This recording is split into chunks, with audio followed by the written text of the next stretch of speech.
after me. Jokers to the right, here I am stuck in the middle with you. Yes, What's up, Degenerate Nation? Welcome to Stuck with Collin, episode 9. I'm stuck in with me, as always, is Collin Wilson. He's stuck with me. I'm stuck with him. We're all still stuck inside, so you're stuck with us. What's going on, Collin? Any push-ups today for you?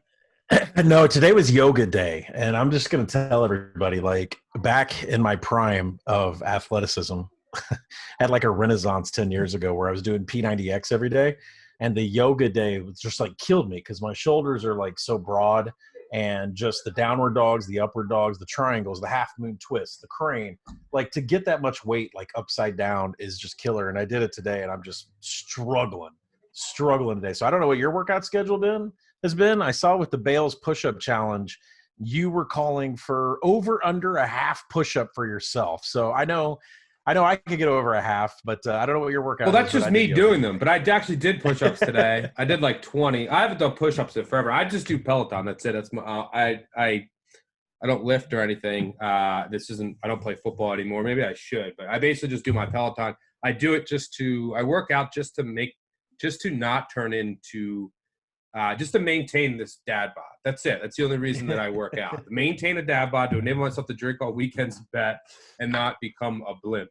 But that was a fun challenge. We are doing a lot of other things to try to keep you entertained, such as this. One of the things that we're doing is, some other things on Twitch. Playing. I don't know if I'm going to get on this poker thing or not. I haven't played poker since high school. So we're talking, 15 years, 16 years ago. And I used to be decent. I mean, I'm good at math. I understand the game. But I'm good at reading tells, and I'm good at like playing erratic and then psyching people out. So like live in person, but like I know that you guys are also really good. And so I don't know. I feel like I might be out of my element, but I might just come in as the asshole, who just plays erratic and sees how it goes one of these times. But we're doing some poker stuff, some video game stuff. Go ahead. But I think that's the best thing ever is for this poker game is if you've watched us play and I was playing with Worldwide Wob and Cheetah before we started streaming this, and it's a very high level of play. It's by the book. It's where the button position is. It's how much you should bet against the big blind. The kind of cards you have dictates a 3x or a 4x bet, what you should throw away, heads up number. I mean, everything, all the play has been by the numbers.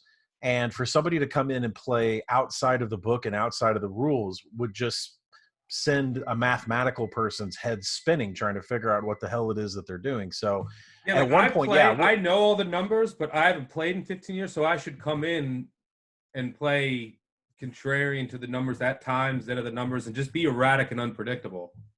Right. And I've actually gone against the book and like tried to hide my hands or overbet some hands that I shouldn't have been in with some probability in there just to get the other guys thinking. Like, I mean, it's been a challenge because everybody's playing by the book. So to step out and not play by the book, maybe to your advantage.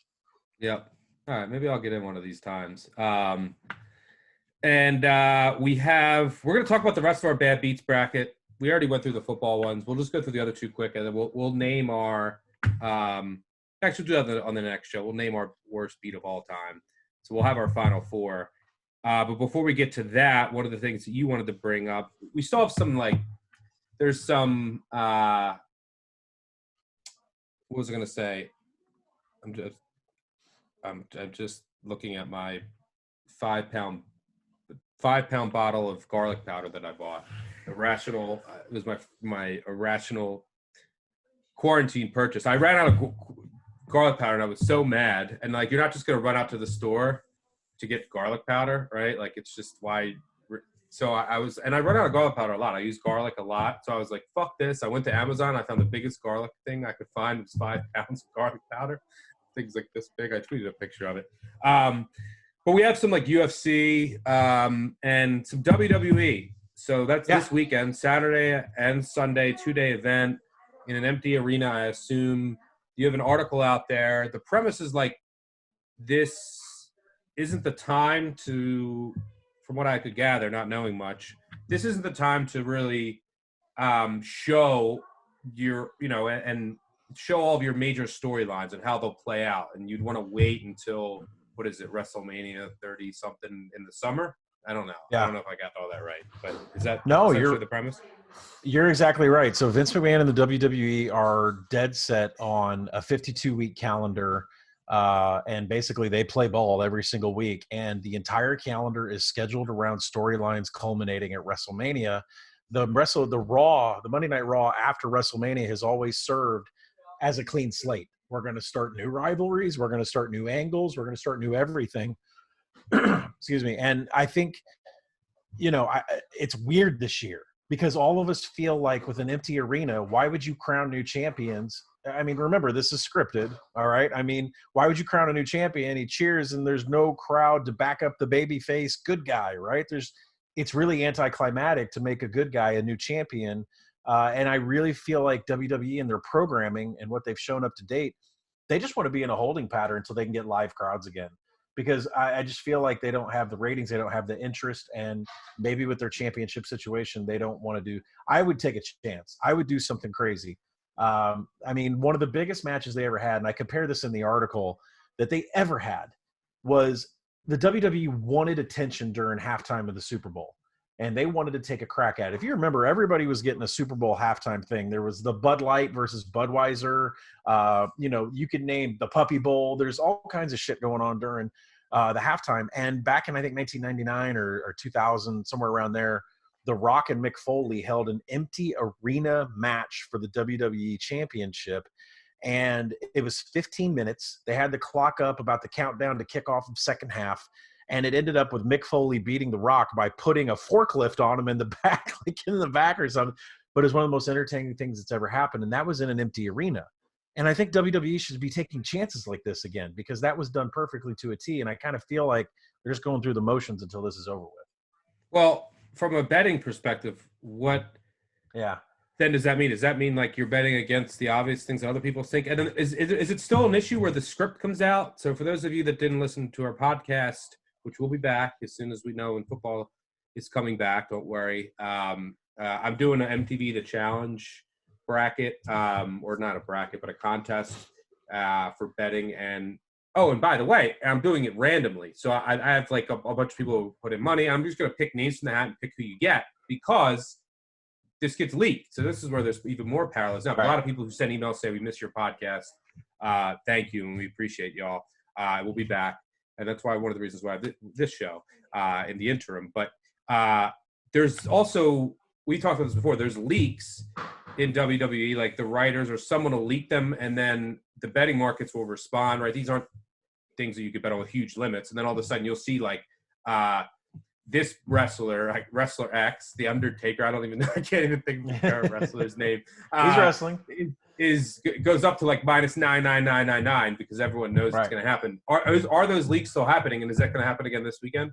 There's one leak that came out this morning, so I don't know how quickly we're going to get this turned around, but Elias has been leaked as beating Baron Corbin, and the reason is because Rob Gronkowski, the Gronkowski, I just haven't said it in so long. Rob Gronkowski has a real beef with Baron Corbin. Apparently, he inserts himself into this match and he helps Elias win. That number moved from minus 120 to minus 150 overnight. And there's some stale numbers out there at minus 120 on Elias. So if you want to get your limit bet of $50 down and get a free $50, it sounds like that's what's been leaking out on Reddit and all other kinds of things, that Elias is going to get the win over Baron Corbin. So that's the one leak we only know. Everything else has been really tight-lipped, but you have to remember this filming happened in a room full of 12 people.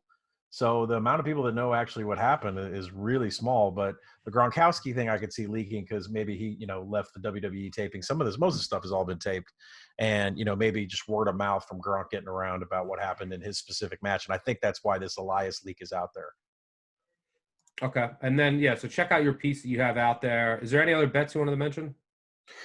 I'm predominantly taking champions to hold on. So that includes Brock Lesnar, which was at plus 250. He's down to plus 125 at a book this morning that's really sharp at moving lines. I don't know if that's a result of everybody having the same thinking as me, is that champions will retain.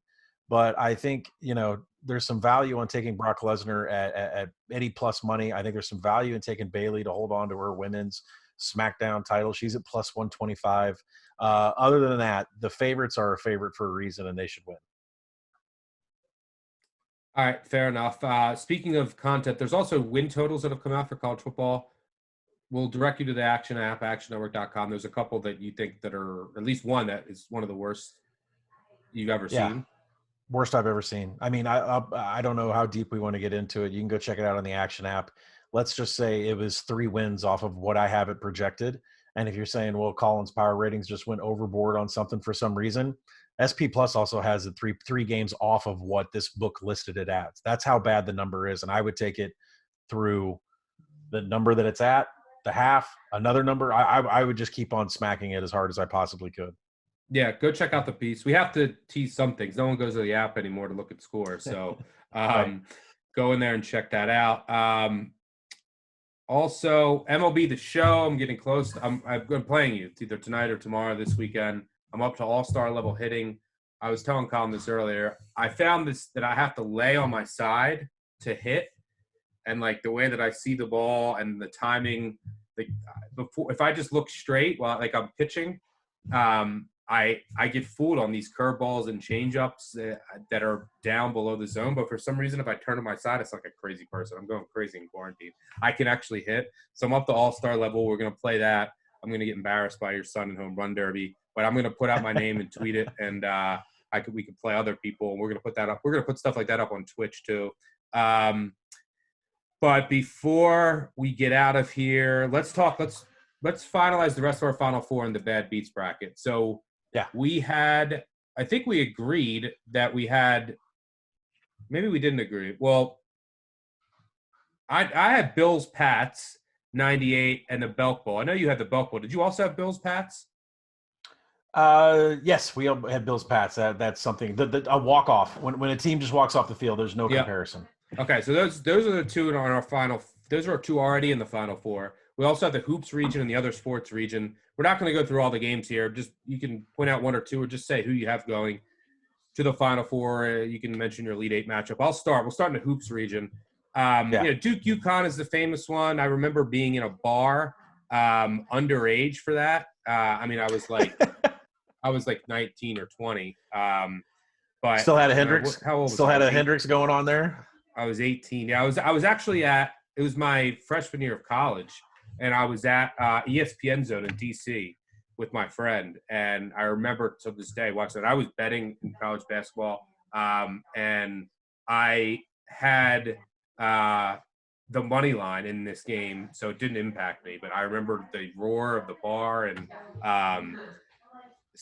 but Virginia Rutgers, that 16 seed, is also an interesting one. Go check it out and read about it. But the ones that I wanted to bring up, Duke, Utah. So my Elite 8 is Duke, Utah, and Iona, Manhattan. 2 college basketball bets.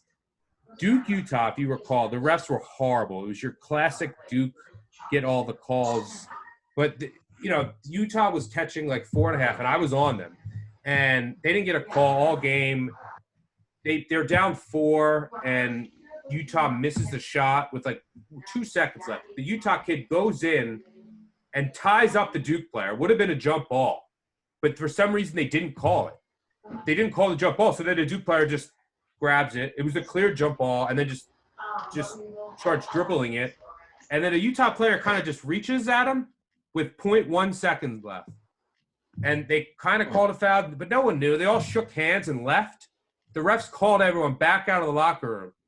But Duke up 4 to shoot 2 free throws, and they made them both, and they won by 6. It's the stupidest thing ever. The game was already over. And this is before the rules where it's like we have to get it right. We have to go over to the thing and see if the buzzer beater counted or not for betting. That was awful, and I was on it. And then you had Iona, Manhattan. This is a fan. This is something that the fans impacted, where the Iona Manhattan one, which I have going to the Final Four, Iona was -4. This is 2013 MAC championship game, and they were laying 4 against Manhattan, and Manhattan comes down, and as time expires, they hit a 3, right? Well, it's the MAC championship, so Iona's going to the dance as they usually do. And the bench rushes the court, and everyone starts celebrating.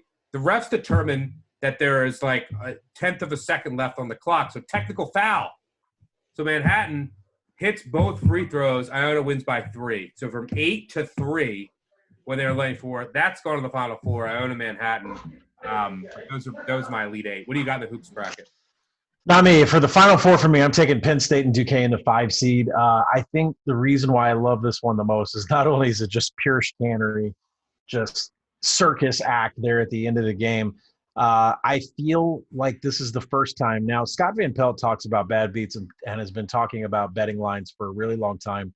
But I feel like this was the game where SportsCenter itself, just regular old SportsCenter, where you don't hear anything about gambling, where they stopped to let you know that Duquesne plus 5.5 was the point spread. And if you don't remember, Penn State got fouled with 5.2 seconds left. Double technical foul comes in on the Duquesne coach. Penn State, who it's in the article, Penn State's 11 of 20 at the free throw line. They hit all 6 free throws. And the game was tied with 5 seconds to go, right? Game was tied with 5 seconds to go. All 6 free throws on a double technical foul on the Duquesne coach.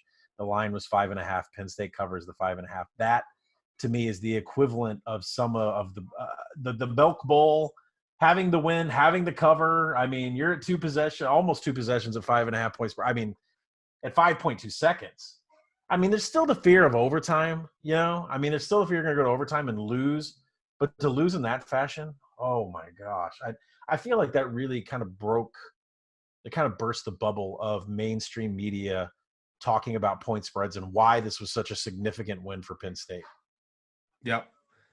Yeah, no, I can't argue with that one. It was a tough decision. I didn't have the game, which is why I went with Duke, Utah, and there was people that left the court, but that was one of the hardest decisions for me in the bracket, that 5-4 matchup of Penn State, Duquesne, and Duke, Utah. Also, I'm not really an NBA bettor, but the Raptors-Wizards one from 2007 was so bad. Like, the Wizards guy, they were up 3, catching 4.5. He got the ball and he just threw it up in the air, like they could time it out. Mo Peterson grabbed it and just chucked it up. It went in, forced overtime, and then they won by 5 in overtime. All right, so we have a different Final Four there out of the hoops region. Let's go to the other sports region. I'll start here. Cubs-Nats was one of the most painful experiences of my life. It was Sunday night. I was at the bar. I had so much money on it. Now, luckily, I broke even-ish. I lost some juice. I had first 5, too. This is a Scherzer revenge game from the playoffs, and I just love the number 1. But I just expected Max to come out there and dominate, and he did. And I was so into this game, was drinking, was extra into it. And the grand slam with 2 outs, David Bodie, was just devastating. There's some bad hockey ones on here. You got to go check out the video of the what year was it? It was 2007 Stars Oilers, when there was an empty net. The guy had it right in front of the net, and he missed it. And the other team took it. I think it was the Oilers, took it all the way down and scored as time expired to force overtime. They won in overtime. Bad baseball ones in here. A's Rangers. That was when I was in a big losing streak. And that whole series was miserable. I actually had the Padres Rockies miracle comeback, but I don't care about all that. There's some soccer. There's the maximum security where you thought you won, you didn't. The same thing with Ross Chastain and the trucks. You thought you won, then you didn't pass inspection. You got to read all about these if you haven't. I'll pin this with the episode. But I'm going chalk here. Mariners, White Sox over under. It's the nightmare all baseball bettors have. And baseball has the worst beats. But you have under 7 and it's scoreless through 9. You couldn't have capped it any better. 0-0. And it acts, not only was it scoreless through 9, it was scoreless through 13 innings. This is June 5th, 2013. No score, 0-0 through 13 innings. Chicago scores 5 runs at the top of the 14th. It's what you don't want. Just the blow-up cannot happen in the top of an inning, because then at the bottom half, you could continue that blow-up. So Chicago scores 5 runs in the top of the 14th. Now, the Mariners score 1 run. It's 5-1, 2 outs, bottom 14, 1-2 count. Kyle Seager hits a grand slam. And so I'm sorry, this was 5:30. So this game ended 7-5. Ridiculous. it represents all the worst baseball beats and going into extras. Not only extras, you went 10th, 11th, 12th, 13th, no score, and you lose your under. That's it. I have chalk 1 seed going to the Final Four. What do you got here? I miss baseball so much because right about now, here at this part of April, we're all learning to have an iron stomach because we take unders with umpires or wind or whatever situation it is. And, man, it's always close. I mean, unders, you have to have balls of steel and you have to be prepared to take on a sweat every time you take on an under in baseball. And that's one of those ones that didn't pan out. But I tell you what, for this bracket, I think we've got one that's massively, massively seeded incorrectly. That's the 1999 British Open. Imagine having a 200-1 on a golfer going into the final hole of the British Open, right? Going into the 72nd hole, he has a 3-shot lead. Pulls his drive. Couldn't reach the green in 2. Landed in the deep rough. Tried to reach a green. Ended up in the water. Removed his shoes, his socks, rolled up. This is a 200-1 long shot with a 3-shot lead on the last hole of the British Open. Triple bogey to get into a playoff. So if you had a 200-1 ticket, you just didn't lose it out right there. You went to a playoff where he lost to Paul Lowry. I think because it's a 200-1 in the dollar amount. I mean, maximum security was up there. There's a lot of people that had 75-1 all the way down to the closing number on that. I mean, that and the whole discretionary of calling a foul and switching it to what was his name, Country Road.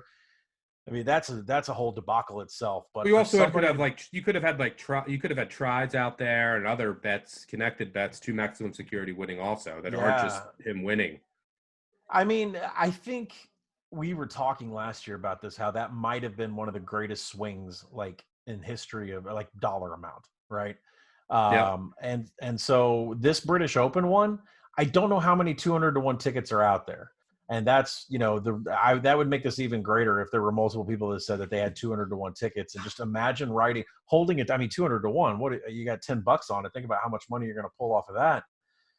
And to have a 3-shot lead and lose it at the last hole.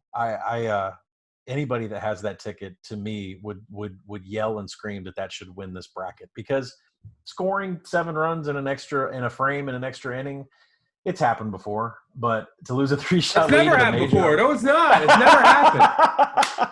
To lose a 3-shot lead at a major on the last hole, that to me, that's going to take it. I'm going to take that one. I'm just thinking about, like, I could picture myself sitting there and you're like watching the game on the Action app or you have it streaming and you're just like this cruising, and then you start just worrying, and then just inning after inning goes by and everything's fine. And then that top half, you're like, oh, no. And then you get out of it, it's just 5, and you say, all right, all we have to do, and then in the back of your gut, you know that something bad is going to happen. Oh, man. There's the others. I can't argue with that one. That one's just before my time. So that's our Final Four. On the next episode, we'll talk about our championship and crown the worst beat ever. According to us, it's subjective. But my Final Four is Pats Bills 98, Belk Bowl, Mariners White Sox under, and I went with Iona Manhattan. And your Final Four is NFL college football. I completely agree with you. From a hoops perspective, I'm going with the 5 seed Duquesne and Penn State on +5.5, 2 technicals at the end to cover the 5.5, and then I'm going to go with the 12 seed, the 1999 British Open, losing a 3-shot lead on the final hole. There you go. We will talk about our worst beat ever in the bracket. The champion. We'll crown each of our champions in the next episode. Keep an eye on our Twitter for more fun stuff we'll have coming on Twitch and other places. Stay safe, stay sane, and we'll catch y'all later. Cheers. Peace out.